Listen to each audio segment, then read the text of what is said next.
This is I Buddy Landell, and you're about to listen to Booking the Territory, the unprofessional wrestling podcast, so stop working yourself into a shoot, you numb nuts. This show is strictly for entertainment purposes only. Don't be a dumb ass and get offended by anything on this show. And if you do get offended, that's a you problem. Before I throw it to the fellas for another banger of an episode, shout out to all the BTT patrons, including the largest Patreon contributors of the show: Disrespectfully Classy, Mark E. Blassie, Mike Childry, Joe Ice, Good Old Justin, and Mike H. Now enjoy this Outlaw Mud Show podcast. Remember, if it don't snow, it don't go. And be blessed and be a blessing, pal. Hi, everybody. This is Jim Cornette, pro wrestling legend, and you're listening to the Booking the Territory Unprofessional Wrestling Podcast. This is the artist formerly known as Daryl Van Horn, James Mitchell, the Sinister Minister, and I'm here to let you know I would rather slam my cock in a car door than to miss the dulcet tones of Hard Body Harper, my illegitimate son, on Booking the Territory podcast. Woo, Messi, this is professional wrestler Jimmy Valiant, the Boogie Woogie Man. Tell my people, my brothers and sisters, don't you dare miss Booking the Territory. Oh, yeah. This is the one-man gang. You're listening to Booking the Territory Pro Wrestling Podcast.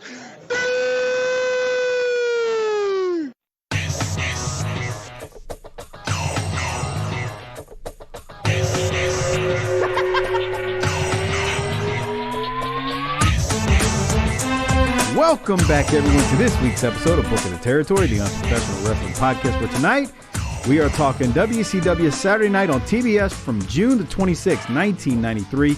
If you're listening to this on YouTube, please subscribe to the channel. Make sure you hit the like button on the video. And also make sure you type a comment or two with what you liked or didn't like about the episode. It definitely helps the channel grow, makes Harper very, very happy. Please do it. It greatly helps. On that note, Doc and I and Harper are all here. We were just chit-chatting. As soon as Harper got on, he started to get into a story, so I'm not even going to ask Doc how he's doing. Harper, how are you? You sound like you were ready to go. What's up, man? I'm doing great, Michael. It's great. Yeah.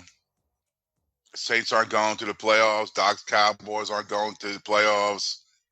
Falcons aren't going to the playoffs. Everyone's fucking pissed off. Are they? Yeah. Okay. My two teams from the preseason picks with half pint are still in. Who? I can't say that. Only the patrons can know. Oh, see, what a fucking asshole. It's called a paywall for a reason. Wow. Build that wall. Build That's that nice. wall. That's nice. All right, So, Harper, you were what's about up- to start what's up saying with- something, and now you're going blank on us. What's up with the PlayStation? Okay, definitely got me the PS5 for Christmas, right? Mm-hmm. So I've You been must suck a playing mean dick. Yeah, I know, right? And I've been playing this shit fucking nonstop. And I got this fucking badass aliens game. It's, you're the colonial marines and you got to go in and kill all the aliens and do all this shit, right? But Okay. well, you can play online because when you play, it's like a 3-man team. With two assholes you don't know. Yeah. Yeah, but the thing is, you can click on it, clicking fast enough where it's like the computer just plays with you. So last night, I'm sitting there playing it, right? The thing is, I don't have headphones. Because Wait. Mike just bought you another pair. Yeah, I have no desire to talk to these fucking people. Okay, so you have some, but you're not wearing them. You said you didn't have any. No, like for the PS5. Okay. Yeah, don't do that. Fuck it. I have no desire Just to remember- fucking talk to these fucking weirdos. And speaking of weirdos, fans out there, just remember, I just mentioned that he has another headset, so we'll come back to that in a minute. All right, go ahead. And I'm sitting there playing it, right? Yeah.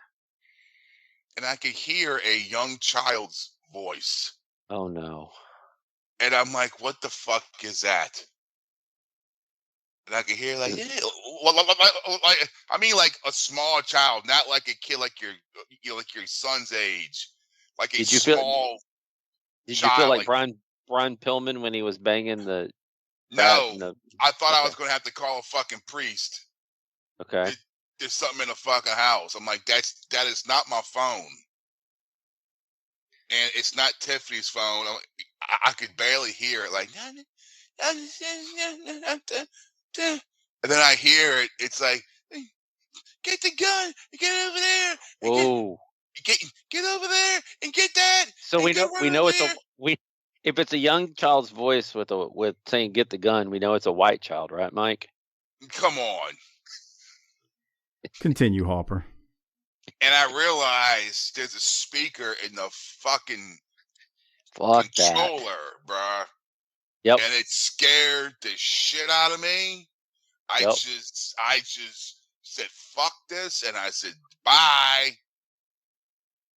And as I'm backing out, right, I'm like, okay, we're done.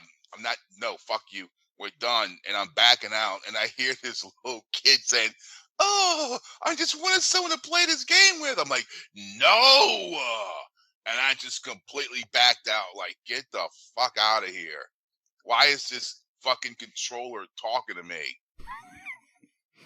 I thought I was going to have to call a priest, bro. Like, throw some holy water and fucking in here. I'm like, what the fuck is that voice, bro? I had no clue that the controller had a goddamn speaker in it. Oh yeah. Bruh, fuck you. And then I was telling Tiffany, I was like, the fucking joystick's got a speaker in it. And then she's like, first of all, it's not a fucking joystick, Grandpa. It's a controller. And I said, I got to figure out how to turn that shit off, because if I can hear them, they can hear me.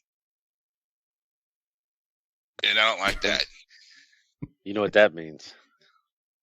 Fuck you, bro. I mean, they already can hear us through our phones, but I hear you. Yeah, but some little fucking kid who's 7 years old could hear me fucking my fucking shit. Fuck that, dude. You need to. Maybe you could play in adult chat rooms. I mean, you would have control over who fucking clicks in then. That's why our kids. That's why we turn off all those features on these games. Yeah, because when I set it up, it said I fucked up and set it to where it's got a passcode to turn on, like on your phone, you know? And I was like, why the fuck would somebody want this? And I realized it's because of shit like this. So some kid's not talking to some grown-ass fucking man that could be a potential threat. Dude, I was like, fuck this shit. And when you're a parent, Mike, tell me if I'm wrong. When you're a parent, everybody is a threat. That's true, bro. Yeah. Like him just telling the story right now, I'm like, I don't believe that's a child. Like it sounded like a very, very small child. What I'm saying is dick pics. What I'm saying is I have my doubts that is a child. Like I feel like it could be somebody. You think it was somebody kayfabing? Right, just trying to, maybe they're trying to connect with a child playing that game. Oh God. Like they're a perv like type thing. Like I don't trust none of that stuff. Like I don't have any clothing. Right, exactly. I don't trust it. So that's why I say it like that. So Harper, you got a PS5 for Christmas. Yeah, and I don't, brother. That shit scared the fuck out of me, bro. Yeah, maybe so it was some fucking asshole doing a voice. I was playing a fuck out that Aliens game. It's called like Aliens Fire Team with some bullshit. I got the RoboCop game. You hear a zipper. You hear a zipper. You better get the hell out of there. You see, Mike? You're gonna be on To Catch a Predator.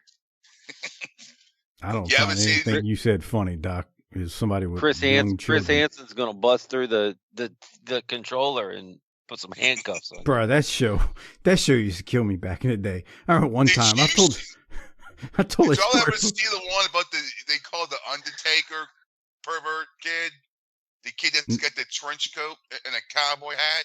I don't remember that one. Yo, No, but go on YouTube. Just type in "To Catch a Predator Undertaker," and it's fucking hilarious, bro. Bro, okay. my whole thing was that they had to clear out this catch because here comes the next guy, and they had to get him out because here comes the next guy. It was like, dude, why I feel dirty? Bro, how ballsy do you have to be to show up? Like, let's say like it was all fucking legit. Right. To show up to a fucking 13-year-old, like their parents' house. Well, I don't mean to make light of it, nor the circumstances, nor does this imply that the punishment should not be as severe as the law allows. But there is some mental illness that is involved with this particular activity.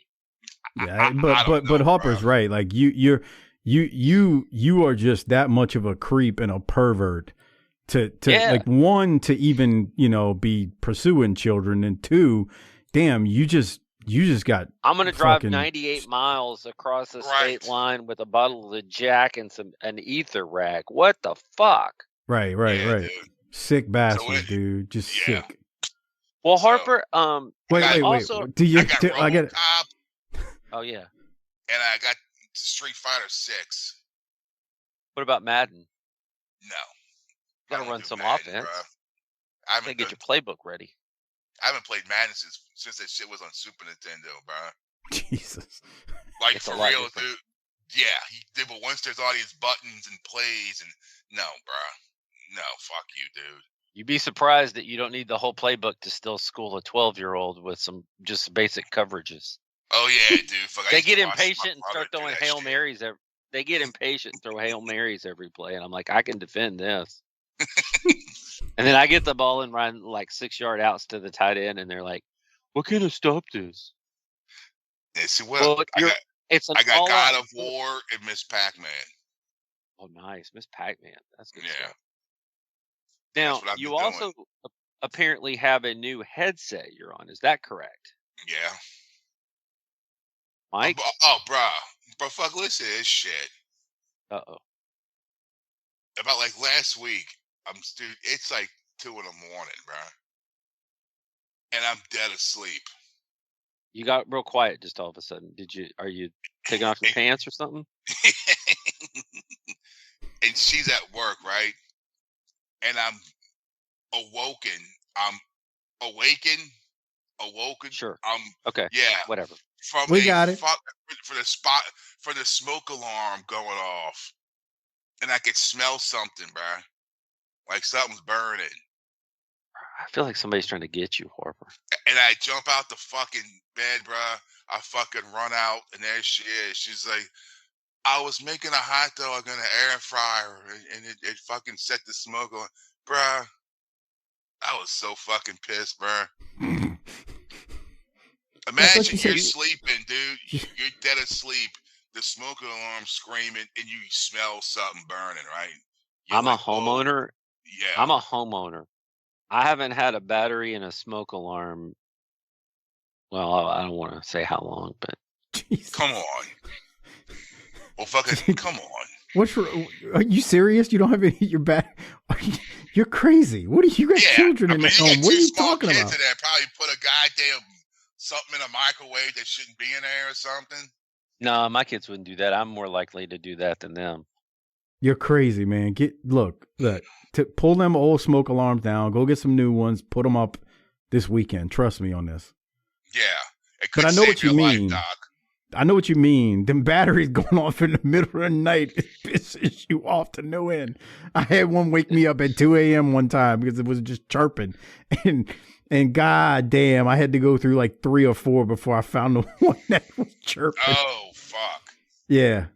They're very deceiving, but it is what it is. But okay, so she set the smoke alarm off, and it set you off in the middle of the night. That shit pissed me the fuck off, bro. I thought the place was fucking burning.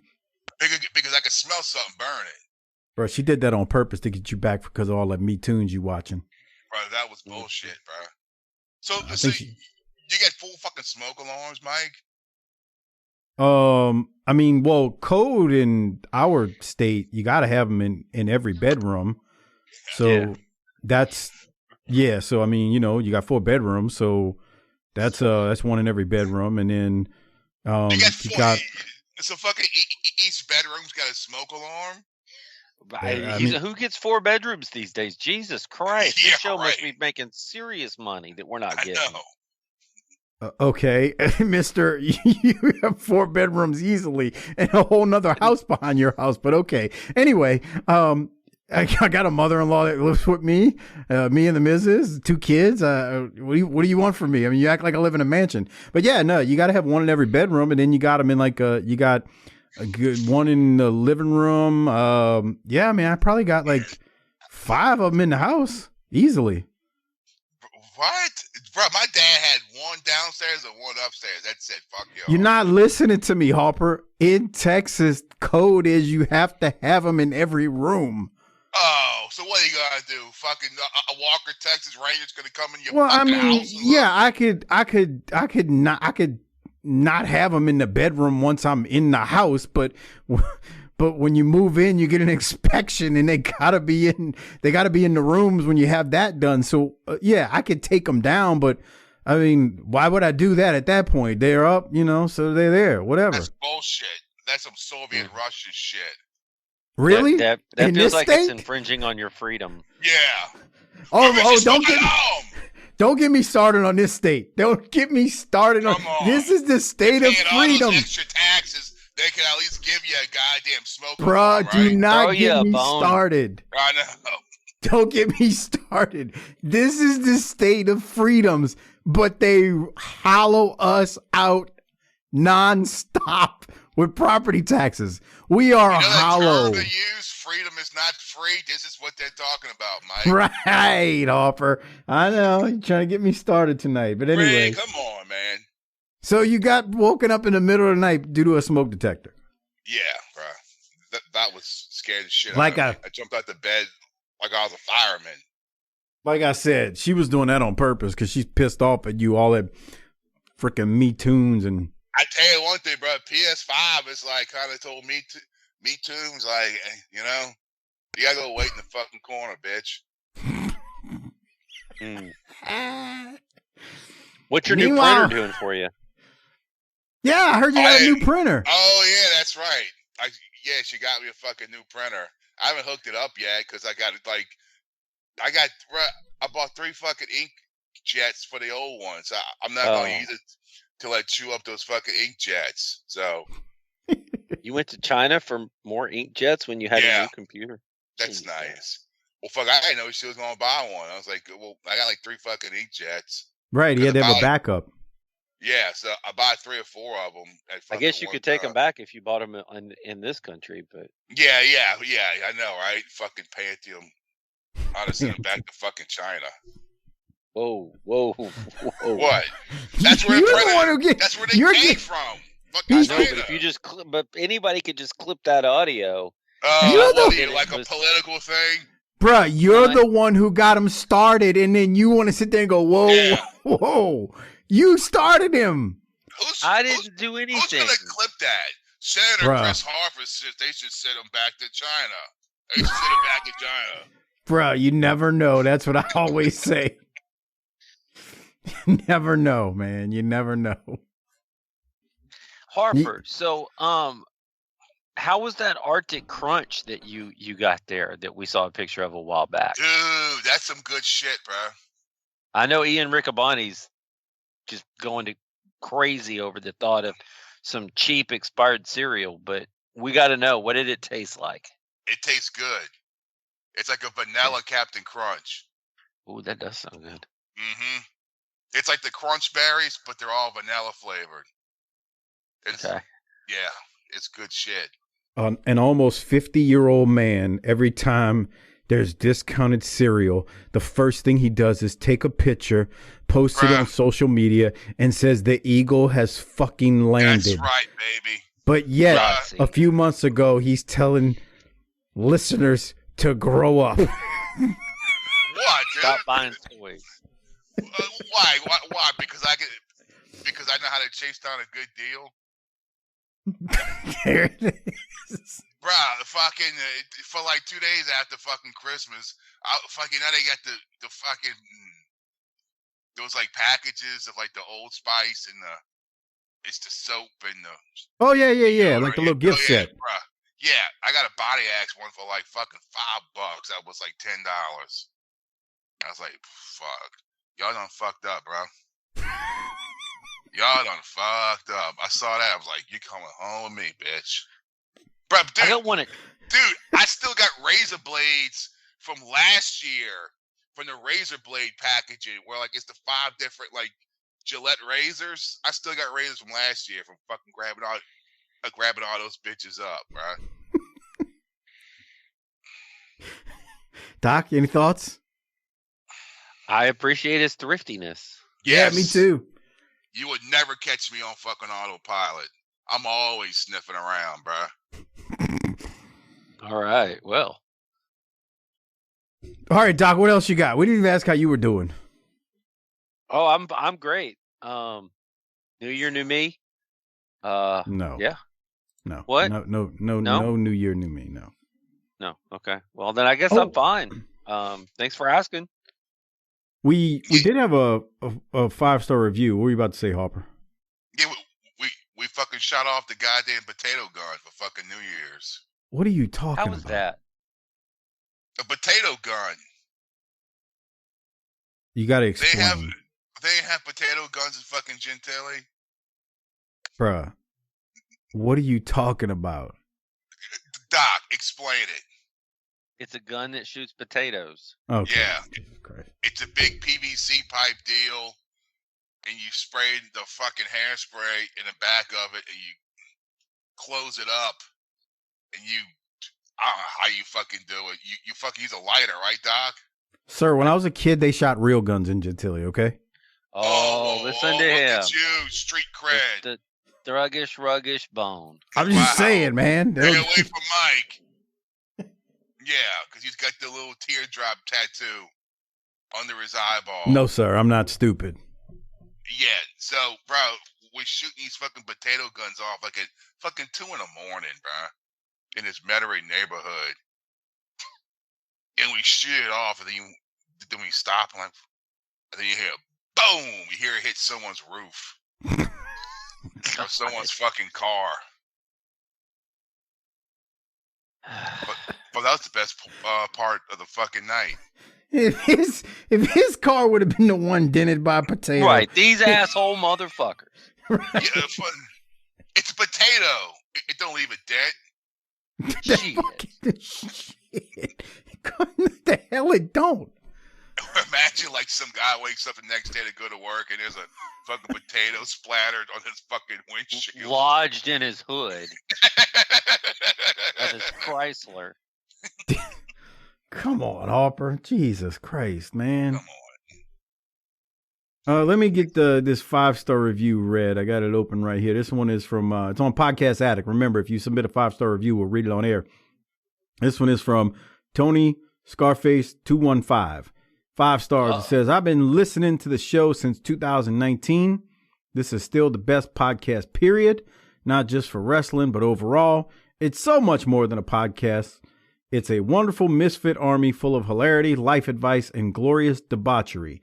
And these guys are the hardest working guys in show business. Even after nearly 9 years, sir, you mean nearly 10, they've never missed a week of posting shows, and you never know what random knowledge and comedy will come from the BTT learning tree. I totally agree. That's a great 5-star review. We also got another one. We got it. Thank you for that, by the way. We appreciate you. We got another one. It's by somebody who keeps posting. Do you want me to read it? Whiskey Clark posted another one, sure. Okay, hold on. Let me get over here to it. 1, 2, 3, 3, 2, 1. Whiskey Clark had to say, I love you guys. Nothing like good whiskey, women, and wrestling. Also, you kept my spirits up watching good movies. That's right. That must be a reference to Harper's movie watching. Yeah. Gotta be. All right. And then one other thing. Any good movies? You watch any good movies over the break, Harper? Or are you too busy playing video games? I watched. I mean, we watched Scrooge and National Lampoon's, Christmas with the Griswolds. Bruh, Yeah. you know what I've always wondered about that fucking movie? He's trying to get this Christmas bonus, right? To build this big, badass swimming pool in his backyard. That's a big fucking bonus to fucking do that, right? Okay. If y'all gonna build a swimming pool in y'all's backyard, how much you think that would cost? That doesn't sound like either one of us cheap bastards would ever even entertain the thought, so I have no idea how to price that. So my wife's friend built one within since COVID, let's just say it like that. And she spent over 80 grand on it.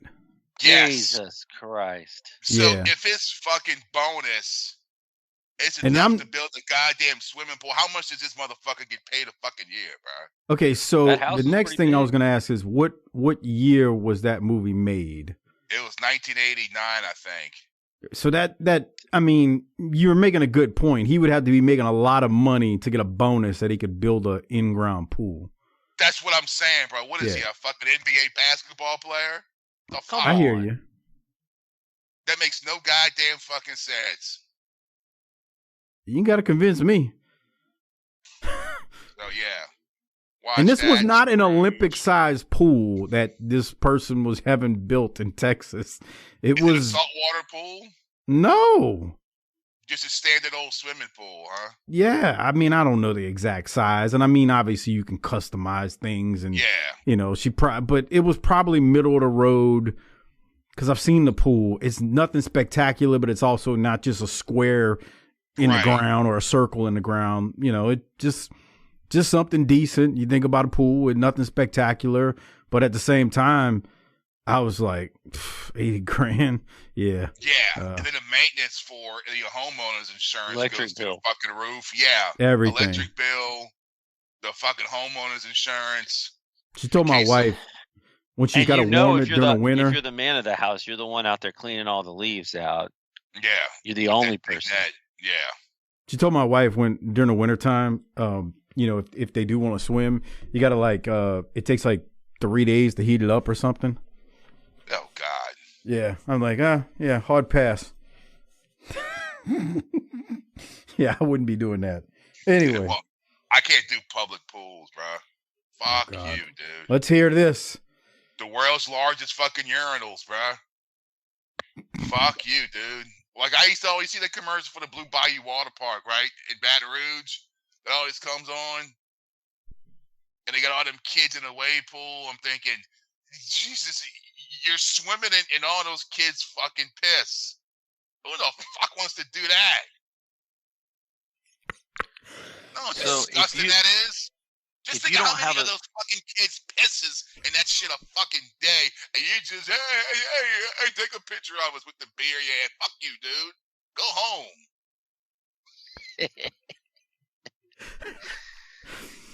Fucking nasty. What the fuck, Harper? When y'all gonna talk about some wrestling, man? You're 30 minutes into this shit, you're talking about kids pissing in pools at Blue Bayou. Are we working the room here or what, bro? I mean, Jesus Christ, bro. Get some control of this thing, Mike. I try to give you guys a listen and I can't do it. I mean, what the fuck, bro? I mean, what the piss? Are you a worker? Oh, you a worker, bro? I mean, grow up.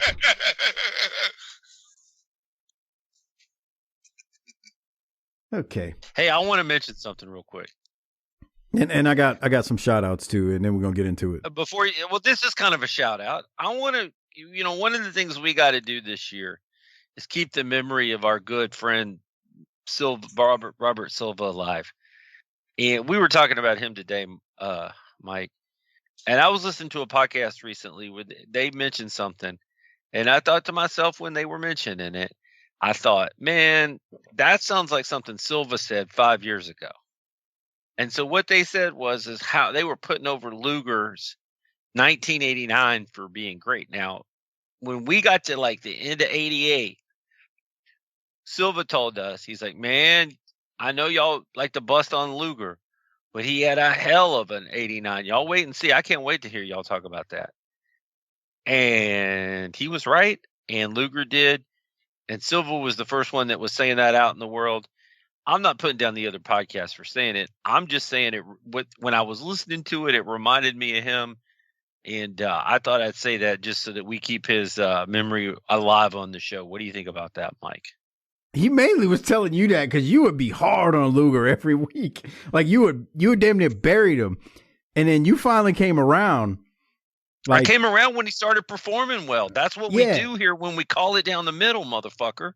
Yeah. And Silva was like, he kept saying, man, y'all. He kept saying, well, let's see what he does when he's better. And when he was better, I acknowledged it. Shit. If you want me to put your shit over, do something to get your shit put over.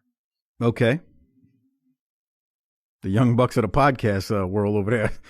Wait, what? Stating his case. What's that supposed to mean? You see? I'm just when messing with that. Talk about modern wrestling, and you're the first one to bring it up. Really? I'm the first one? Yeah, you just said young bucks. Well, I was messing with Doc, but you know. Yeah, right. I knew that would get a rise out of Docaholics. By the way, happy birthday, Slapnuts. Who? Oh, well, you. Thank you. Yeah, you're welcome. You're welcome. Well, you turned 38 this year? Yep. 39. See, what we do we went and saw that fucking vampire movie that just came out. Nosferatu? Yeah, just say vampire, motherfucker. Don't be trying to sound all worldly. I know what it is. Upper said, I'm not trying to pronounce that dumb shit. Yeah, for real. I went to the theater over the break. I went to the theater over the break, too. Bro, y'all fucking, you're 30 minutes into this shit, bro. Do y'all ever talk about wrestling on this show? I mean, come on, bro. Talk about JYD. Talk about Bruno. Mike, you had some shout-outs you wanted to talk about. A shout out to some new patrons, Connor B, Chris C, Ryan, Ira W, and Ralph S. Thank you for signing up, becoming patrons in the last few weeks. If you want to be like those cool people, go to tinyurl.com/PatreonBTT, sign up, become a patron. It's the only way you can watch and listen to our upcoming next WCW pay-per-view, which is Beach Blast 93, just coming up in a few weeks. We're going to tackle that one. But you can get all of our pay-per-views on WCW, all dating back to, the beginning of this when we started, along with 23 clashes we've done now at tinyurl.com/PatreonBTT. Doc, on that note, we ought to go back sometime and do the very first one we did again, like from 85. Well, that would be Starrcade, which is on the free feed. But the first, no, we did a few before Starrcade, didn't we? No, the lead in, it was like October. I don't remember, man. Wait, hold on. Are you saying do a few shows or no? Like pay-per-views? if we could find the very first Saturday night that we did in like 85. Oh, I could. Yeah, that would have been late October or early November of 85. Yeah. It just and if we did that, it would be like ridiculous. It would be like, it would almost shock us because of where we're at now versus then. You see, right. That's what I'm saying. See, stuff like that would piss me off because it's like you're doing a reenactment and you realize like we can't go back. It's like a high school reunion, Yeah, you can go walk down the halls with these same assholes, but you're 40 years old now. You're not 16. Right. Like it's just enough to piss you off. Right. It's never going back to that. Right. Like you can think about it and you can try to relive that memory, but that ship sailed. Yeah. It's like a Civil War reenactment. Whoa. Right. It's not real. It ain't real. Right. I mean, you could dress up like them and shoot the gun and fall on the ground, but the shit ain't real. You're just playing fucking soldier. All right. I never forget I never forget. Doc, we were speaking of an older episode. We were recording. I don't know if it was 86. It must have been 86 because we were at one of the old Crockett towns, and there's a guy walks behind Shivani who's doing commentary on the Saturday night, and Doc goes, "Look at that asshole right there." And I bet you don't remember this, but I'm saying it. I don't have a clue about any of this. Look at his asshole right there. He's one of those guys that goes, "You better stand for the anthem, brother," while at the same time he's saying, "The South will rise again." And Doc goes, "Motherfucker, what?" You don't remember that? No. It was hilarious. Sounds great, though. It was great. Yeah. It was great. I should get back to drinking when we do these. Yeah. Oh, man. I mean, maybe I need to do another heel turn. Oh, God. The thing was, your heel moves were sometimes very babyface, and your babyface moves are sometimes very heel, depending on the audience. Well, that's when that's when you get people wondering if it's real or not. That y'all might be fake, but I'm the real thing. Nobody works people to shoot more than you and Harper. Yeah, well, that's what we're here to do. We're here I get to hear about it. I can't believe Doc said. I can't believe Harper said. I'm like, no one ever says that about me. I think you just make that shit up. He does, because he likes to be a martyr, just like this whole new computer he bought, and he can't even get it hooked up right without Crockett's help. And all I heard over the break was how much of a misery it was to try to do something for the show and actually improve how we sound and improve how we do things. It's crap. Yeah, it's all about you, isn't it, Michael? It is. It's all about you.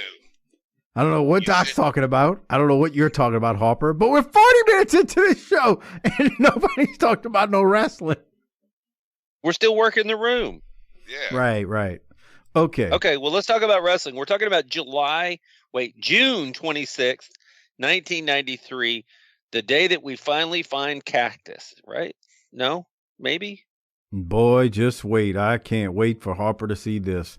This episode was taped June 7th of 93, according to the history of WWE.com at Center Stage. It's the second half of the taping from that day. And yes, we are going to go find Cactus, I think. Harper's going to be angry, which is going to make this the best thing ever. Anyway, we start the show. There's an intro, and then we immediately go to Arn Anderson and Paul Roma versus Don Brody and Warren Quinn. Can you share your screen with the rest of us, dear sir? I am sharing it. You can't see it? No. Are you sure? Call up Crockett. Yeah. Yeah, somebody relief pitcher in Crockett. There we go. Okay, now we got something. There we go. We got Arn Anderson and Paul Look at these jobbers. Yeah, that's what I want Harper to talk about. This one jobber has some hair and a terrible singlet match. Not that little kid. He sucks too, but whatever. Let's see what we got here. Not the brother. The honky. Man. That's a that's a work of art. Yeah. Oh, just wait. How would you describe? How would you Jim describe Powers has a fucking mullet, but it looks good. How would you describe this fella's look? Which one, Paul Roma? The white dude, the jobber, the enhancement talent. Wait. I need to see more of him. Yeah, it's kind of hard to see. He's gonna get in. Here he comes, Harper. Hold on. He looks like a special needs zebra. No, he doesn't. That? Come on, Mike. Right. I mean, he's got the steroid mullet. I could tell you that much. What does that mean? Like it's abnormal. Like it has an abnormal growth to it. Like, you see how his hair is normal up until the mullet, and then it's like, okay, this dude is. His fucking mullet was exposed to gamma rays. Yeah. It's like, why? It does look stupid, bruh. Yeah, it does. It's almost like a rat tail, but like a bit. It's a nutria tail. It's bigger than a rat tail. It's a full-grown rat tail. Because I don't understand how these motherfuckers did this shit on purpose, bro. On purpose, this motherfucker did this. I was watching all these 80s wrestling pages. I was watching one. It was when Brutus Beefcake had his the barbershop segment, and he had Jake Roberts on there. the fucking mullet on Beefcake. Okay, but either way, those two guys were at least making money in the wrestling business. What is this guy That's true. doing? Right. This dude works at fucking Western Auto, putting tires on your fucking. He changes the helium in the balloons at Party City. I mean, what the fuck? I want Spider-Man one and the Ninja Turtle one and let's see. I think he likes that new Power Rangers thing. Let's get 2 of those too.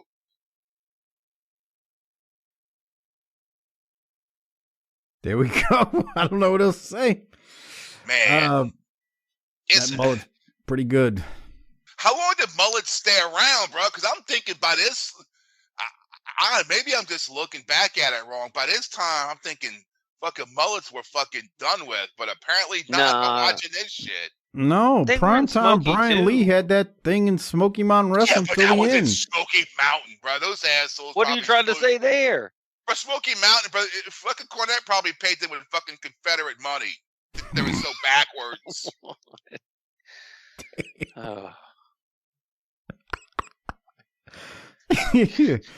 Oh man, Arn and Roma win.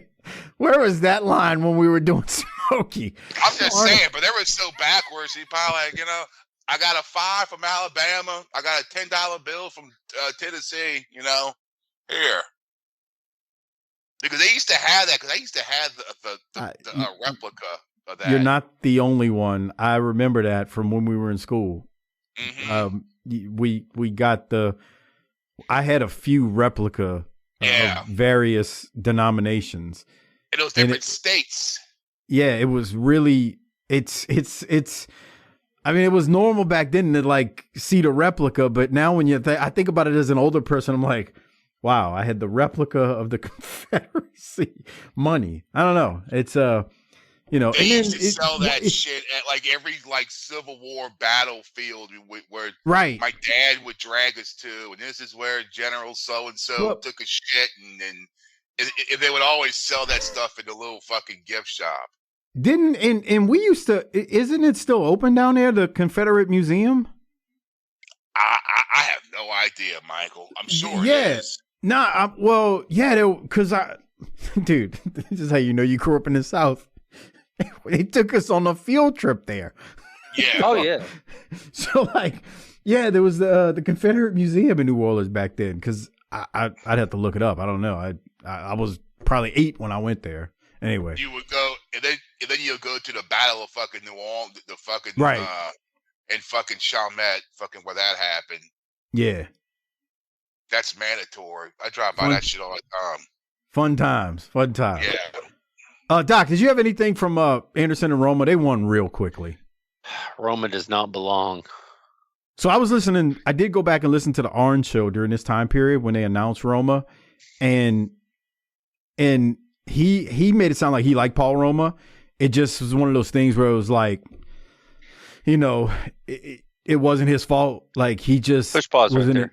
He was in a no-win situation. Hold on, I'm gonna go back. He was, but okay. So anyway, that was just something I wanted to mention. I think the problem was that the WCW, because I mean, when Paul Roma was in the WWE, I mean, I'm not saying he wasn't a star there, but he wasn't like a mover and shaker. You know what I mean? And so so when he goes to WCW, a lot of that fan base might be like, Paul Roma. Who's next? Jim Powers? Right. The only here's the thing. And Arn said he couldn't remember exactly why Tully in that moment couldn't come in. Now we know why when they originally left and came back, why they wouldn't bring Tully in. Hurd said because of the cocaine or whatever test or whatever. But anyway, Arn couldn't remember why they Tully couldn't be a part of it at that time. But he just was like, they brought Roma and it's just one of those things where it's like it just doesn't work. But then I started thinking about, well, if they couldn't get Paul Roma to do it, who else? Like, if not Roma, I was like, well, Sid. But they brought Sid in as a heel. Yeah. So it's like, who else were you going to bring in at that moment? Because the only other person that could have did it was actually a heel at the time, in my opinion, which was Barry Windham. I don't know. It just is a weird time frame. And remember, here's the key to it. The Horsemen. We need another Horseman. We need two. Well, here's the problem. The key to it at this point is their faces. Like, they're not heels. So, like, you got to find a Horseman that's going to be a good baby face at that moment because they're faces. Everybody knows it should have been. They should have been heels, and it should have, even though it would have rubbed us, it should have been the Hollywood Blondes with Arn and Rick. So Arn actually said that. He said if they would have brought in Tully, he's like, they couldn't have even tried to be baby faces. There's no way. He's like, Tully couldn't have pulled it off. Not that Tully couldn't be a baby face. The point was, like, he's like, I just couldn't see Tully as a face at that moment. So, but you're right. Like, they'd had to be heels, and it could have been Austin and Pillman. But, you know, we got what we got. So anyway, I don't hate it. It's just, I feel bad for Paul Roma because he's not terrible. I mean, like Arn said, looks good. I can see great. Paul Roma teaming up with Buff Bagwell. Yeah, you're right. Tom Zink is just no, not Zink. Yeah, dude. I mean, that ship has sailed. Like, it's obvious. Like, he's on. You know. Go with that bone for that guy. Okay. Bro, Tom Zink, he's like just watching paint dry, man. It's sad, bro. I can't. Like, at least Paul Roma, I won't say that about him. It's not like watching paint dry. Like, Z-Man had no personality. Like, none. It's like he would just show up and, hey guys, that's what you want to do? Okay, that's cool, man. Right. I mean, he was serviceable. I'm not trying to say anything. It's just like, Boogie, nothing about you says computer or technology. I'm sorry. But anyway. All right, Doc, I pause here. Let me let people know what's going on that aren't watching it. We go to the Beach Blast Control Center with Bischoff. Beach Blast is going to be on July 18th of 1993. So just a few months away from this on June 26th of 93. We're almost a month away. That's going to be at the Mississippi Gulf Coast Coliseum. And it's being sponsored by the Isle of Capri Casino. So I'd love to know how much the Isle of Capri Casino gave WCW to sponsor this. I got some questions about that next week because I've already watched the show and have some notes for y'all. Okay. Yeah, because Gulf Coast casinos were kind of a newer thing in 93. So I'm sure they threw some money at WCW to have it. But anyway, Bischoff goes over the card, and then we're thrown to footage of Flair calling out Windham. I didn't look to where they shot this footage, but I paused it. Doc, what were you about to say? Do you want me to hit play? I thought it was funny here because if you play the audio, they're like, come on, Tony. And Tony won't go in the locker room. And I'm wondering if that's like him really being like, I'm not supposed to be back there. It doesn't make sense. Or if he was just caught off guard. God, look at that cheese stick. Oh, come on. Yeah, I'll play the audio. That dude right there is drinking a fruity drink and trying to steal your girlfriend at the bar. Doc, tell me when to. I don't know. Tell me. I'm talking about Bischoff in a Hawaiian shirt. I know, but tell me when to stop. I'm gonna play it, but I'm not gonna play all of it. So just tell me when to stop, okay? As a matter of fact, Barry Windham is on his way right now to Ric Flair's dressing room. Tony, get in there. I'm not getting in. Oh my goodness! Doug Dillinger's on his way in security.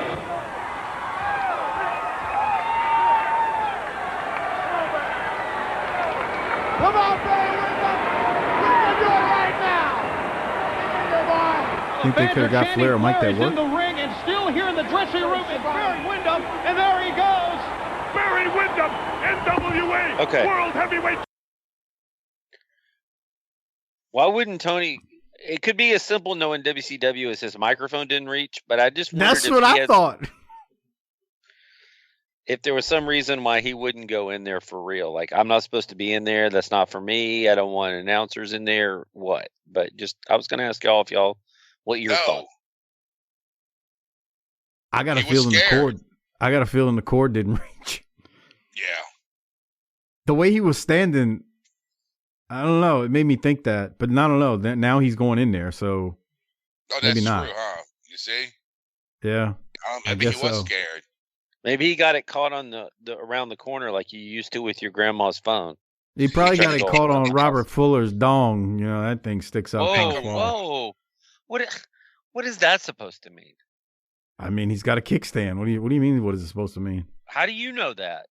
Okay, because you've seen the pictures. No, I haven't. What pictures you do haven't? You have? You haven't seen that picture of him standing in that Speedo at the pool? That could be anything. You don't know what that is. Yeah. Right. He's got a sock in there, right? That's because that's what you do. Could be. He's a work. He's on his OnlyFans page. It's these studs. The stud has the vibe. All right, that's nice. Hey Harper, I wanted to show you this. If this gets kicked or clipped out of YouTube, I'm sorry. You'll have to download the audio version. Harper, look at this commercial. This one's for you, bud. Yeah, I was the first one in my family to even go to college. It was a nice school thing, which is cool because now I can give back what I learned. And the brothers see me, maybe they'll want to do the right thing for themselves. I just think there's a lot of happening things in the world when you stop giving in. You see, Mike? For is those... that how it is when you go back to Jen Taylor? You're like, I was the first one to graduate from Nicholls State. It took me 25 years, but, Come on. You are a complete... 45. Why are you being foul to Mike like that? Mike did something with his life. That's true. That was a Colt 45 commercial for anybody who doesn't know, because it doesn't say it in the commercial. You only see it on the graphic. Anyway. Dude, Doc, I know they had a St. Ives commercial back then. Yes, they did. I don't know if they show it during Saturday night, but yes, they did. Yeah, I forgot. It had somebody was in it. Was it Ice-T or? I thought it was Easy, wasn't it? Somebody. It was a big time rapper. God, you sounded so old saying that. Yeah, no, that's what I was thinking. No one says rapper, huh? A big time rapper. It's just like hip hop artist, right? Is that just the universal term? Okay, no, Boomer. I don't think so anymore. Okay, Boomer. Yeah. Well, after we come out of the commercial, or before we went to the commercial, obviously Flair and Wyndham were brawling, so they're just following up on kind of what we've seen lately with those two. We went to the commercial. That's when we saw the Colt 45 commercial. And then we come back and, Doc, I'm going to play this minute promo. Just let's talk about it on the other side. What are we doing here, though? Here it is. TBS with Theodore Long, the Godfather WCW. A lot of excitement last week, and I know we have some very disappointing news for our fans concerning the tag match that we thought we would have. Well, Tony, one of the things that I come out here to talk to you about is I received a call in the back from the airlines, and Marcus Bagwell and Tuco Scorpio, they won't be able to be here. Their plane has been delayed due to bad weather. So there's one thing I can say to the wrecking crew. They better be glad they're not here, or they would have had two well-whooped, you know what I mean. I know exactly what you mean. It was a tremendous one-on-one matchup. Just the... Hey, Teddy Long, it's obvious you're using the wrong training methods. As you can plainly see, Two Cold Scorpio and Marcus Alexander Bagwell are nowhere to be found. A win is a win, Teddy Long. We told everybody we would do whatever it takes to win in WCW. Yes. Furthermore, you better keep your face out of our business. Hey, Teddy, maybe next week you should help Scorpio and Bagwell find the right plane. If not, find somebody who can. But Tony Giovanni, I've got just one thing to say to the wrecking crew. They so crazy. But let me tell the wrecking crew something right now. Two Cold Scorpio, Marcus Bagwell are training right now. They're in the gym, and buddy, I'll be in the gym with them next week to make sure that training goes all right. All right. Peace, baby. All right, Teddy Long with us. Bro, I don't know who thought it was a good idea to put a microphone in those two's face. Yeah. Why do they have yeah, that was if you took two guys and said off the street and say, act like a wrestler, that's what you would have got. Right. Maybe. Boy. And Teddy, like, you so crazy. I mean, bro, that ought to make him mad. They cut off his time. Yeah, he's just playing along at that point. Yeah. Yeah. I guess he's just like, yeah, I'm here. And this ain't the first time because they did it with Regal and Dundee. Right. He's doing pin me, pay me, Harper. They feel like they can treat the black man just any way they want. I know, tell them, yeah. And I love how they they throw this Colt 45 commercial to try to pacify the African American community. Like they're trying to cater towards them. This is bullshit, right, Mike? Not on our watch. Yes. Well, first off, the way it's always been explained is that TBS just, I guess, sold the ad. They're not like Look, you purposely can't spell putting this a social part justice of without the words hard buddy Harper involved. Here comes working people into a shoot because they don't know this is a bit of yours. Anyway, I got bored. But by the way, there's going to be so many Colt 45 commercials. Damn, I guess they sell it to who makes that? Isn't it Coors? I don't know. I was going to ask you. They had fucking Billy D. Williams as their spokesman. Yeah. No, that wasn't Colt 45. It was. It wasn't in the 90s. It was in the 80s, but they sure did. Yeah. I thought that was like, what is when I was a kid, I was like, what's Lando Calrissian doing on this beer commercial? Yep. Yeah, I can remember the magazine ads with him. Like laying on a lounger or something with the Colt 45, bruh. Yeah, I thought it was I think it was the Patch Blue Ribbon or the Schlitz, malt liquor. The Bull had some great commercials with the Bull breaking through the wall. That's like, what I'm thinking of. Like some ghetto Kool-Aid man or some shit. I forgot about that until you said it. Let's see, the Colt 45. I don't remember what I had for dinner. I don't remember what I had for dinner earlier tonight, but I remember that shit from when I was a kid. Yeah, for real. Colt 45 is owned by Pabst. Really? Ugh. Yeah, so it's great fucking all around. Did you ever drink Mickey's back in the day, Harper? Yeah. Did you ever drink, okay, it's not the 40s, but you remember the little jars, the little bullets? Right, yeah, that's the little, They still peel them that. off like a fucking, peel it off like a fucking baby food can back in the day, and you drink them and get all fucked up. Remember, I was thinking back that how much stuff used to be in glass bottles. Everything. Everything. And then like when they used to get the Coke in the glass bottle with the styrofoam label, you sit there and just peel it off and just keep going around. Every time. Mm-hmm. That styrofoam didn't stand a chance. No. We had to do something to entertain ourselves. We didn't have a cell phone. Yeah. I mean, just think about the shit we used to pluck with and stuff like that. It's like my kids will never understand just the things we did to entertain ourselves.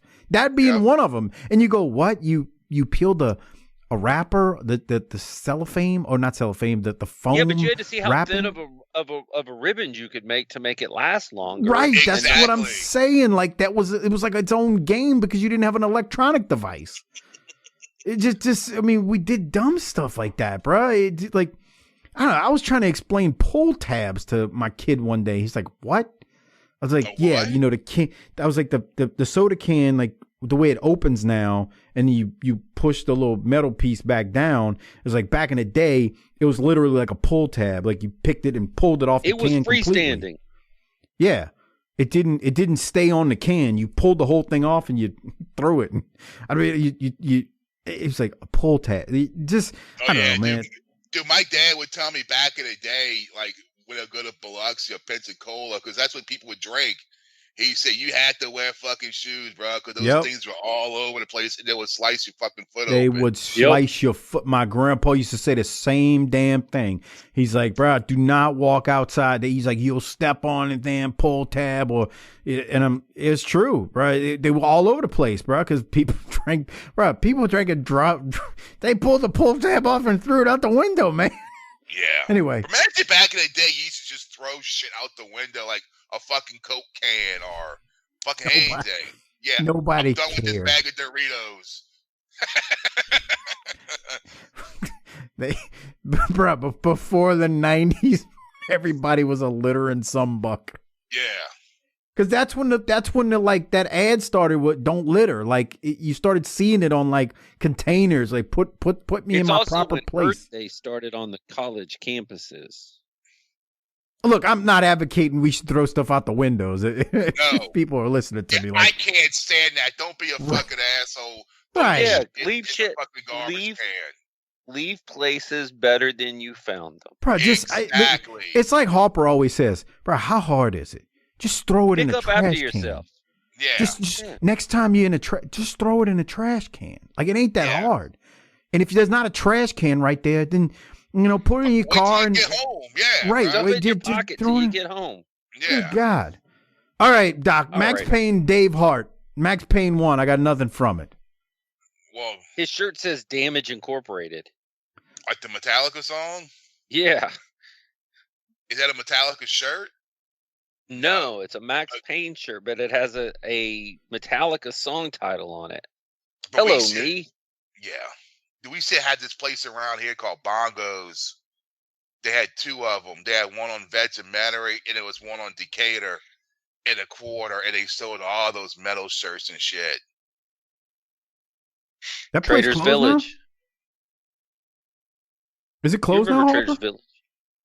Is it closed? Bongos. Is it still open? Oh God, that's gotta be gone forever ago. Okay, I don't know. Oh yeah, Doc. I've been to Traders Village a million times. Is that the guy that used to be our sponsor still there? Yeah. Call him up and see what he's doing. Yeah. We get a replay of Max Payne shooting the cannon into Johnny's face. He shot his cannon off into Johnny's face at the Clash. Yeah, he unloaded a load in his face. That's bullshit. So Bad is injured right now, according to Shivani. And Jesse says, I don't like braggers and stuff, but Johnny got what he deserved. Meanwhile, in the ring, Max Payne wins with an arm bar. Doc, any thoughts on this nonsense? At least they make his matches pretty quick. I guess. Well, we continue right along. We go to the Flair for the Goal with Dusty Rhodes and the Assassin. They hem and haw for a few minutes. And then eventually, I guess some real drama happens. Doc, you got any thoughts before I hit play on this thing? You guys were all wondering why we spent so much time talking about life instead of wrestling. Well, maybe this is it.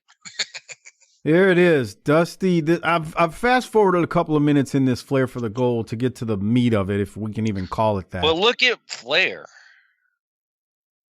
Well, I'll hit play and you tell us He's what wearing we're a looking damn at. cowboy hat at the beginning. Yeah. We'll talk about that once we listen. Here it is. Bet on it. And nothing would make me prouder in my life. We talk about Dustin. We talk about Robinson Recruit. Baby boy. Sting against the Assassin, brother. How you doing, my man? Rick. Now, I hope you're not here. I hope you forgive me for this intrusion. I didn't come here for any trouble with you, and I hope I don't have any.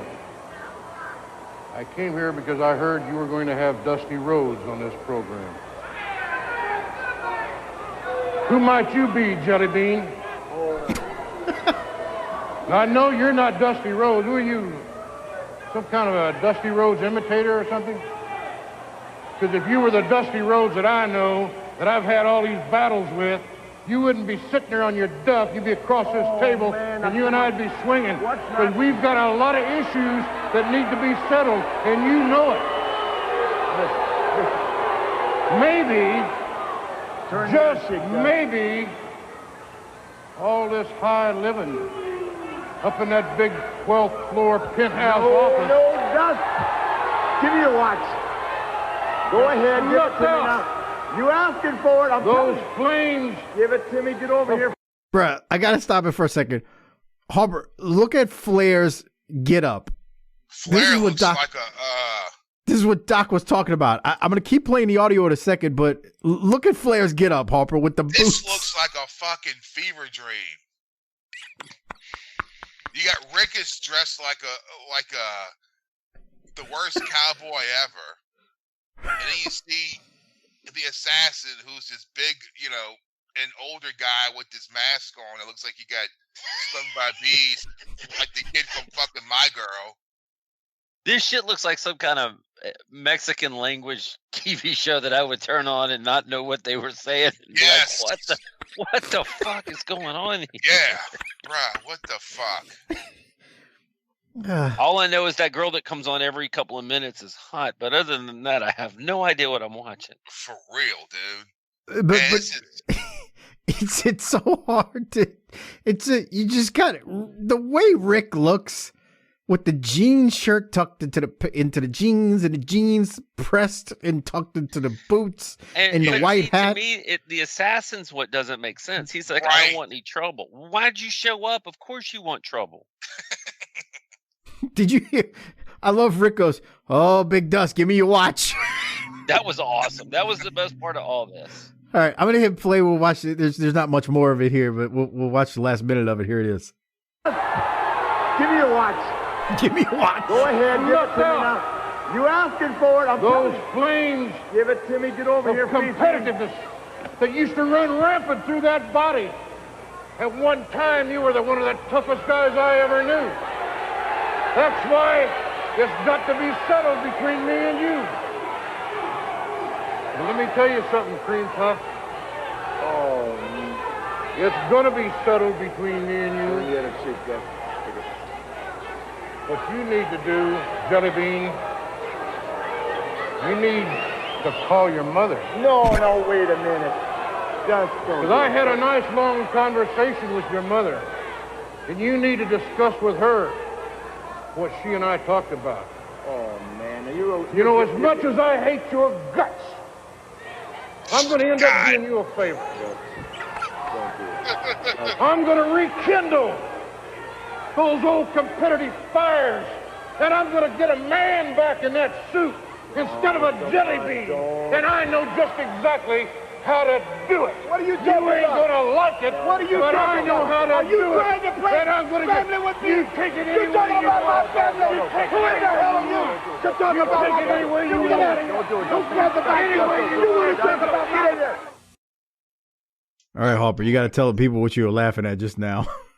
The visual of the assassin with this, looking like he's Asian, but he's not, and Fifi, whatever her name was, in the background doing the look like, what? Oh my God, what the? Look at that. How the fuck can that guy see, bruh? He can. He doesn't look like Asian. It's like his eyes look closed. I can already hear it. Harper, what the fuck, man? Y'all keep talking about the same thing every week. Bro, we get it. Because the same thing is thrown in my fucking face every week. Right. That's a good point. Look at Fifi's face. Yeah, he's like, who's She's this like, old guy with the mask and she's like, look at eyes? She's like, look at this fat bastard. Whoa. He must be allergic to bee stings. He looks. Y'all are wrong. I put it on Facebook a while back. He looks like he just got done doing a little circle, dot, after his girlfriend ate some peanuts and he's got a peanut allergy. Yeah, dude. Whoa. What? You gonna tell me to grow up? Probably. Okay. If he takes the mask off, you think his eyes look normal? I don't think they look normal. What's a normal eye? To where we can actually see his eyes, motherfucker. Right. I don't think they look normal because I think his face is already just too puffy and fat. But I tell you, when he takes the mask off, he's got marks from the seams of that mask squeezing down on that face. You know what I'm saying? It's like if you had some like jeans on that were ridiculously tight and you had them at your waist and you had them on for all day and then you take them off and you got this mark just around your waist because you got like the socks. Right. Exactly that. I just think this whole thing looks like a WCW booking committee meeting. The thing about the Flair for the Gold was, listening to Arn talk about it, this was a Dusty idea, he thought. This whole thing. Not just this one, but all of them. Yeah. We're making movies. We're doing talk shows. Well, the reason, I said this before, the reason for the Flair for the Goals that they were doing too was Rick, there was a certain date that he could not compete in a match until. So Dusty was like, well, I got him. I need to use him somehow. And this was what they came up with. Right. This was awful. I'd rather watch The Gambler. Right, that's why I let it keep playing. The Gambler 3, they made 3 of those fucking things.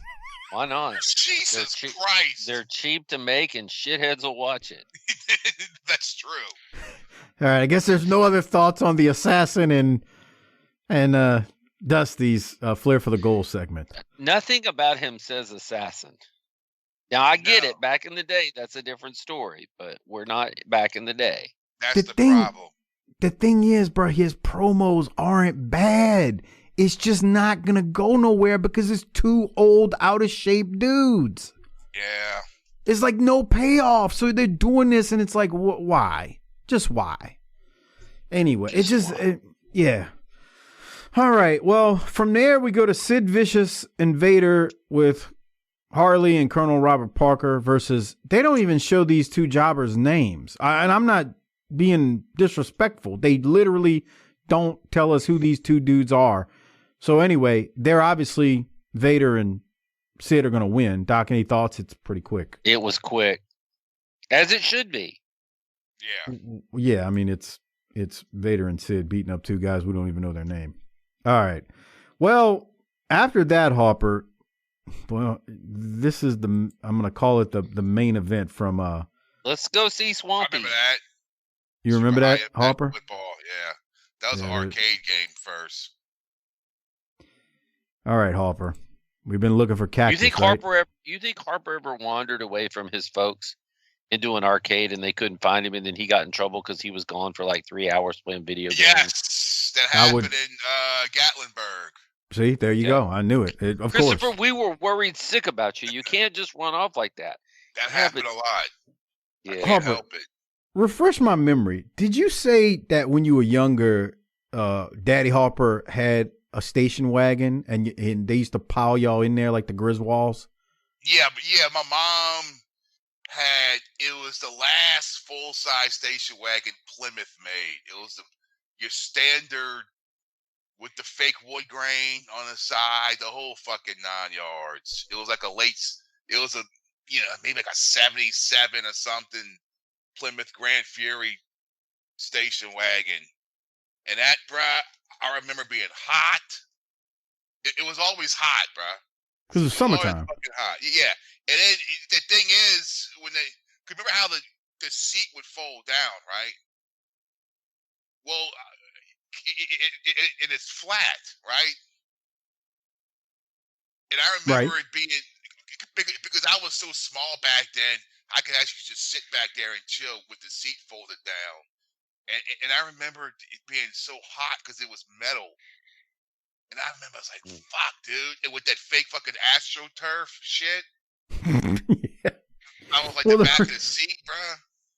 I don't know how me and my wife got on the topic of the Griswolds today. Not today, this past weekend. We were talking about like the vacation, movies. Yeah. And she was like, you think people really did that? I was like, they sure did. Harper used to do that when he was a kid. They did, bro. Hell yeah. I forgot what happened to that car. And then my mom got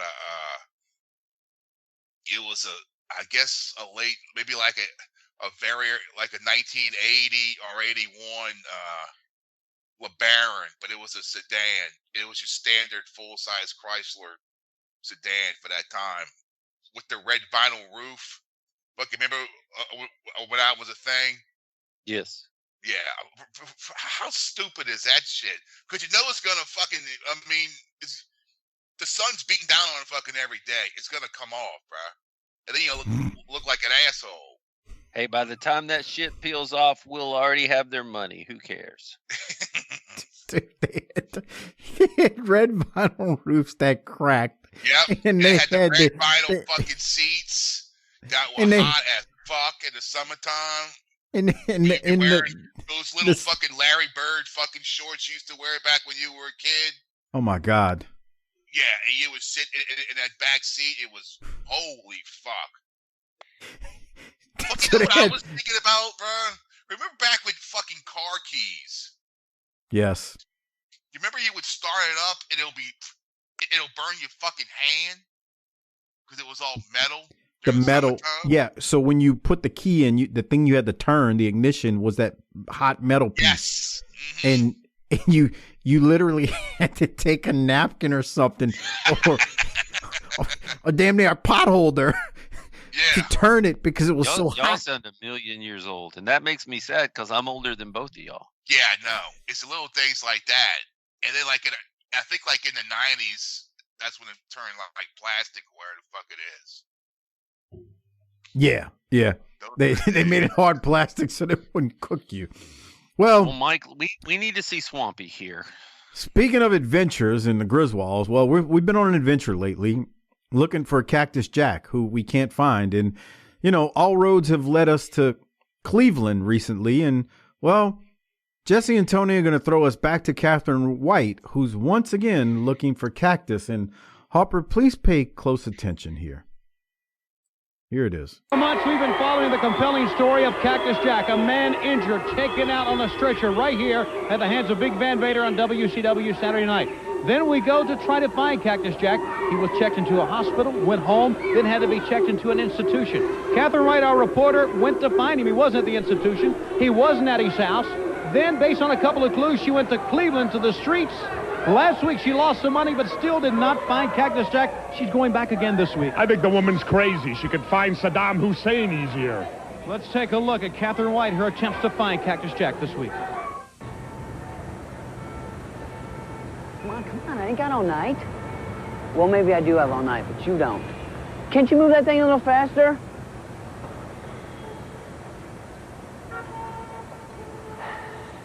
This is Catherine White, reporting for WCW. Believe it or not, our newfound friend, Swampy, did give us a call, collect. So now we're back here in Cleveland, being led, or so we're told, to an encampment where Cactus Jack, now missing for weeks, has taken up residence. Now hold on there, folks. Before I take you all the way there, I got a little history to talk about. You see, General Grant rode west on me, and I'm going to need a new general to replace him. Okay. You'll get this as soon as we see Cactus Jack.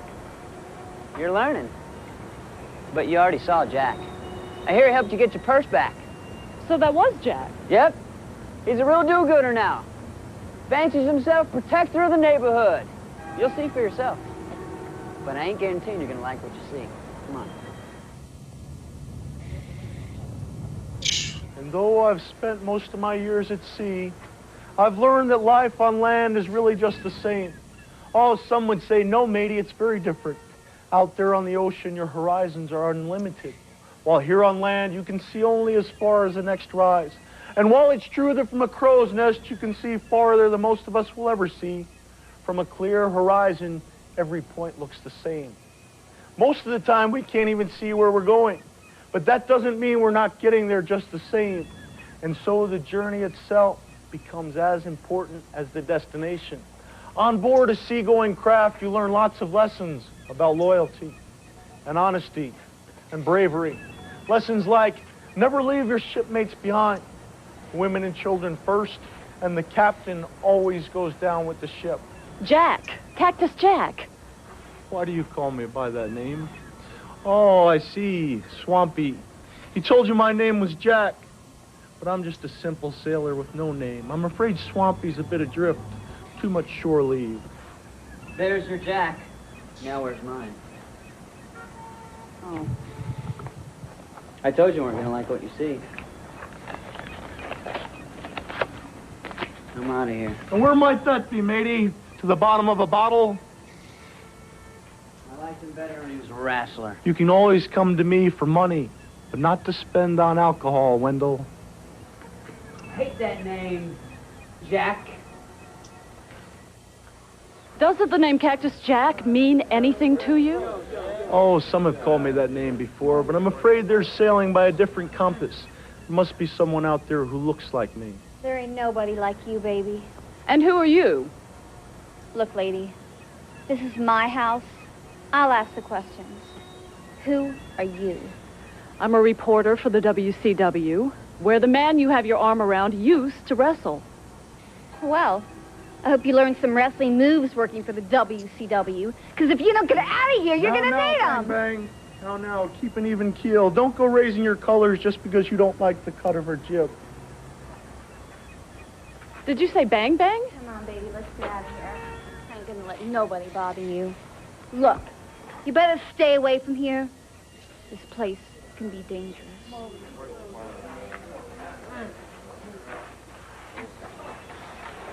This has been an incredible evening. We have found Cactus Jack, but he seems more lost than ever. Will he ever regain his memory? Will he ever return home?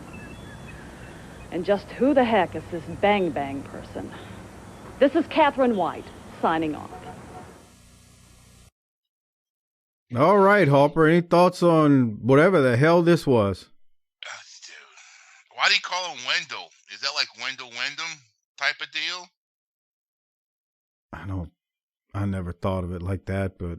Yeah, but why that name? Who cares? Yeah, this is fucking... Man, this is bad, huh? And they got seagulls playing in the background. There's no... Ohio don't have any bodies of water, right? They have the Great Lakes. Yeah, that's not around Cleveland, though, right? That's like Michigan. Well, I'm not familiar with Rust Belt geography too much, but... Is that what that's called, the Rust Belt? Yeah. What's that mean? It's a derogatory term that means that they used to, like, make things, and now it's all rusted out. Oh, that's true. That's right. Cleveland is on one of the Great Lakes. I mean, it's just off of it. It's south. Okay, I just learned something then. Yeah. Yeah, this is an informative and educational podcast. It's like where in the world is Carmen San Diego? It's off For real. Cleveland's off of Lake Erie, so I mean. Okay, all right. If that said, it's the middle of June, I guess. Did Cactus ever do any of this in ECW? Because he really should have. That would have pissed off everybody. He's just following Dusty's orders. He's got amnesia. Yeah. I know, but remember when he would like try to piss off the audience in ECW by being like boring and non-hardcore? If he started spouting off some of this shit, he would have got murdered. Yeah, this is bad. This is awful. Or would it have been they would have seen straight through it and be like, nah, go away, Heat. Yeah. I don't know. That guy has way too clean of a shave to be homeless. And his hair looks too well maintained. But anyway. Cactus or Swampy? Swampy. I said that last week. Oh.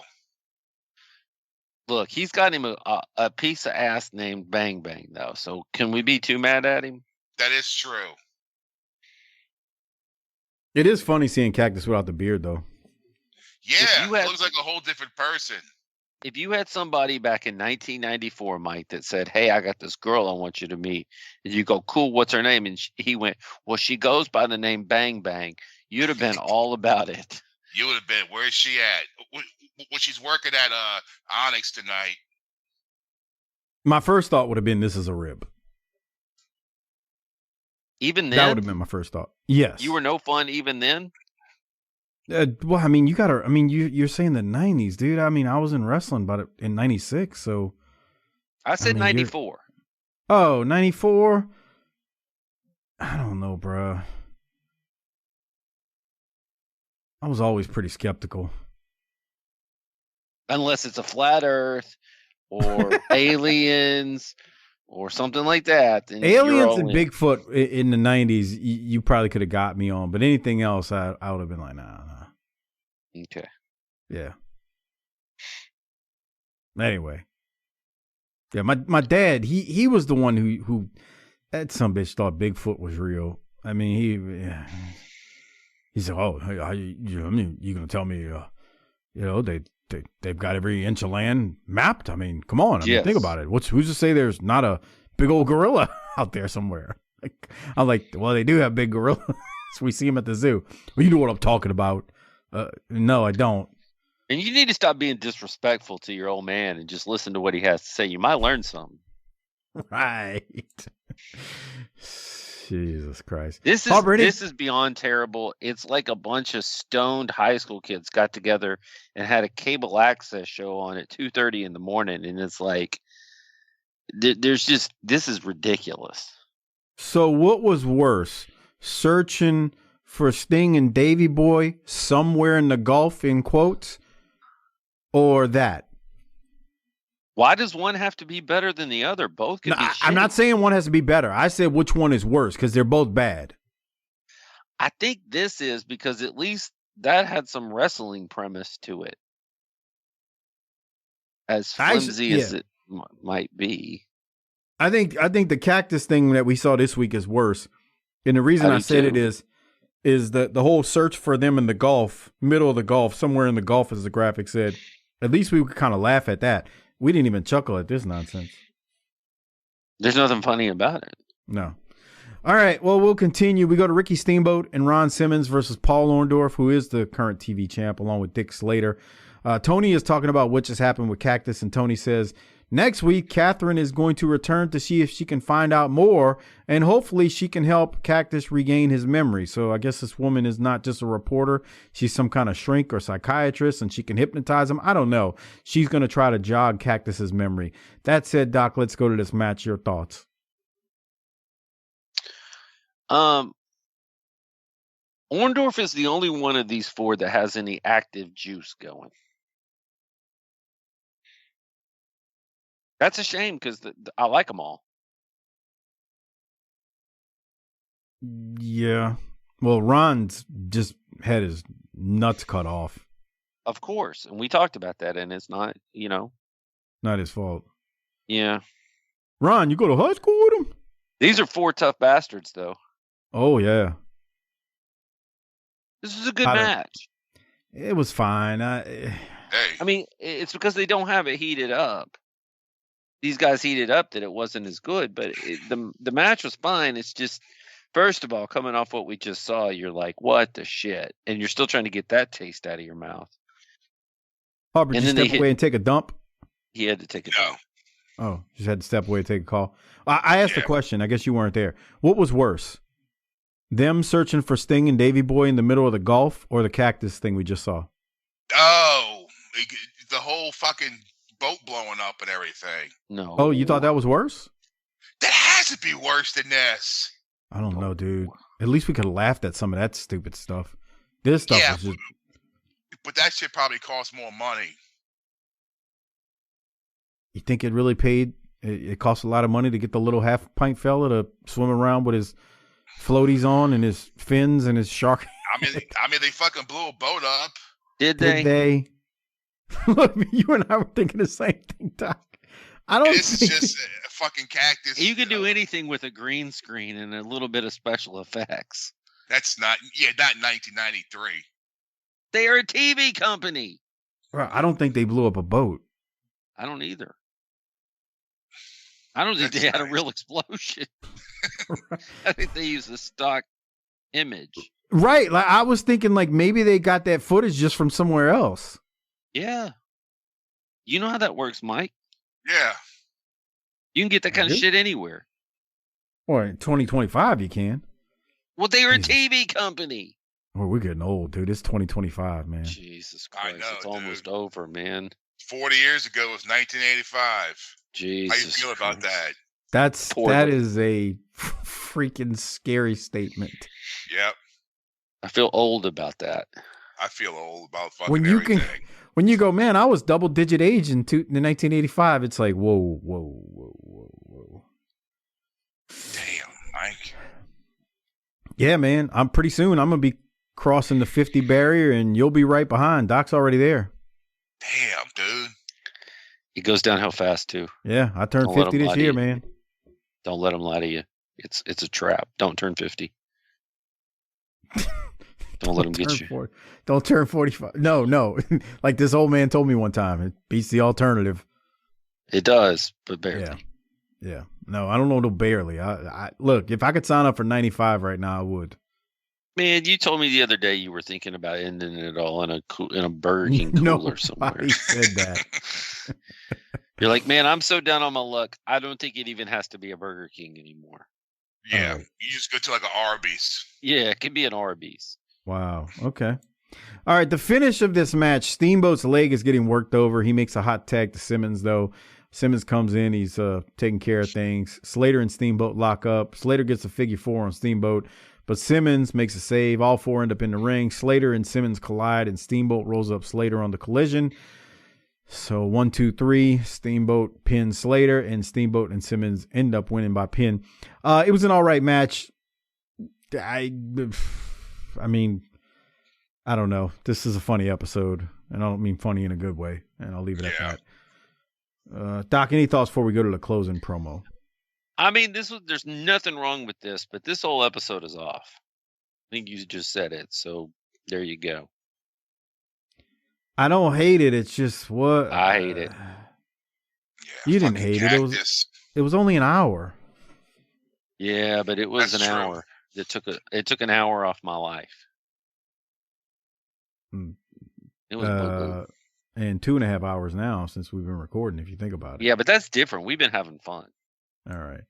Well, speaking of having fun, let's go now to Steve Austin and Brian Pillman. They're going to be closing the show, cutting a promo. They're with Jesse and Tony. Here it is. We're now out here with the World Tag Team Champions, the Hollywood Blondes. Wait a minute. First thing I want to say is you guys have been too busy. I haven't seen you in Beverly Hills. You gotta come back out now and then. Jess. Anyway, Flair, you made it all possible the day you strolled out of the comfort zone of that nursing home. You could have sat back and watched the Horseman legacy live in infamy, but no! You let the Alzheimer's get the best of you, and now, courtesy of Barry Windham and the team of the 90s, we, right here on this program, next week, are gonna debunk the Horseman myth once and for all. Get ready for lights, camera, traction. What do you mean? You know, Shivani, a lot of people seem to think that the Hollywood Blondes are just a couple of loudmouth punks. So what I have to say tonight comes straight from the heart. Arn Anderson, you're a fat pig. You totally disgust me. Ric Flair, you're a withered up old man, and your glory days are long gone. What's the other guy's name? Roma. You're a complete idiot because no one in their right mind would put themselves in the position that you have. But don't get me wrong, Shivani, I do respect what ability they do have. But let's face it, when push comes to shove, a fat man, an old man, and an idiot don't stand a chance against the Hollywood Blondes. And at that, I have no further comment. Your brush with greatness is over. See you, Jess. Next week, a 6-man tag. Well, Pillman, your brush with greatness is over. This is good stuff, man. They get the Toot Toot and the Rolex award. That's an easy one this week. Doc, your thoughts on that promo? Man, it was great. And how much did he sound like Stone Cold there? He sounded 100% like him. Calling him an idiot and a fat man. I mean, he was abusive and disrespectful, and it sounded, you could hear the genesis right there of it. Mm-hmm. Arn's a fat pig. Flair's a withered up old man. And Roma, you're just an idiot. It's so good, man. They're phenomenal. Harper, thoughts? Anything? I mean, I guess that was the highlight, right? Of all this. Yeah. Yeah. It's the shining moment of it all. Yeah. All right. Well, we got to rate it. Shining moment. Oh, no. Stop. We got to rate it. Hand out the Toot Toot Award. Before we do so, remember the only way to get access to Beach Blast, the pay-per-view that we're going to be reviewing in a couple weeks, is by going to tinyurl.com/PatreonBTT. That's tinyurl.com/PatreonBTT. The only way you can access all of our Patreon content, 400 plus exclusive shows, including most of the video versions that we do of these shows as well. Sign up, tinyurl.com/PatreonBTT. All right, Doc, you first. What are you going to rate it? Oof. Yeah, oof is right.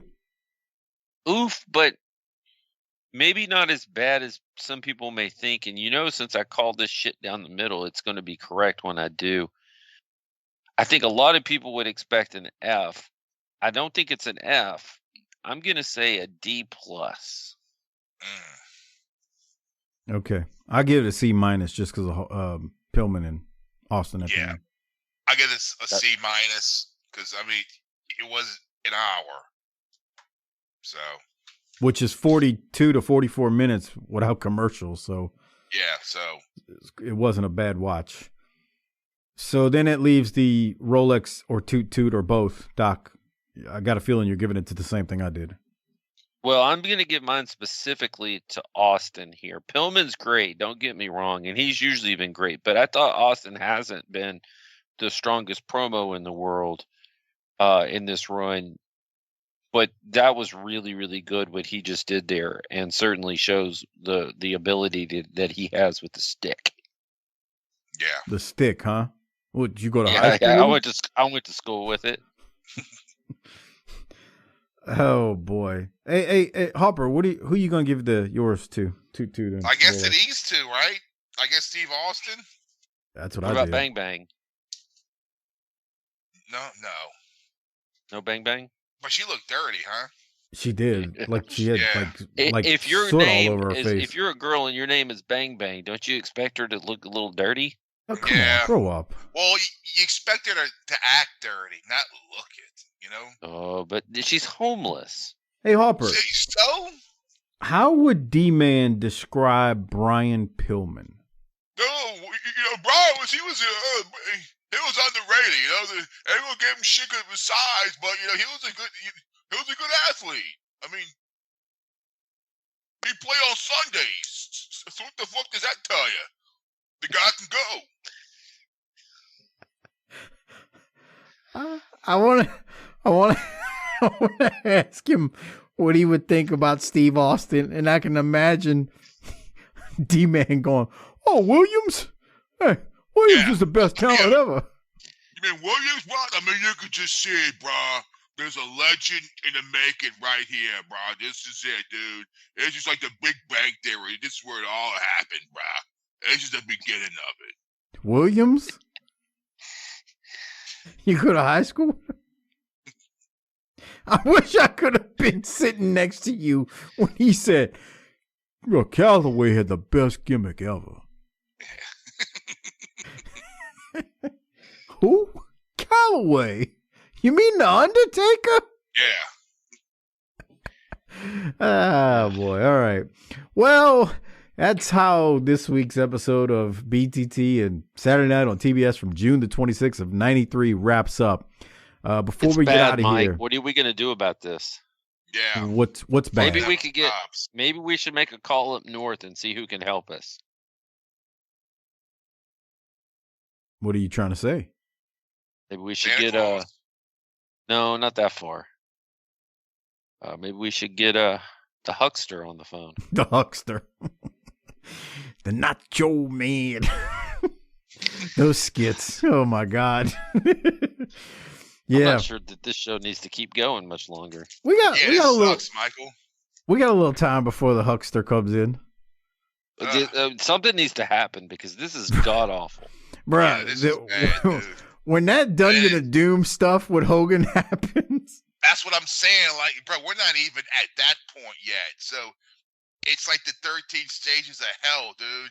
And we're at like 2. We got like 10 more to go, motherfucker. And it already pees. It already burns when we pee. So I can't imagine what the rest of this shit's gonna be like. Yeah, I don't think it's that bad right now, but okay. I do remember Kevin Sullivan wandering around looking for the Dungeon Master and thinking to myself, what the fuck has happened to wrestling?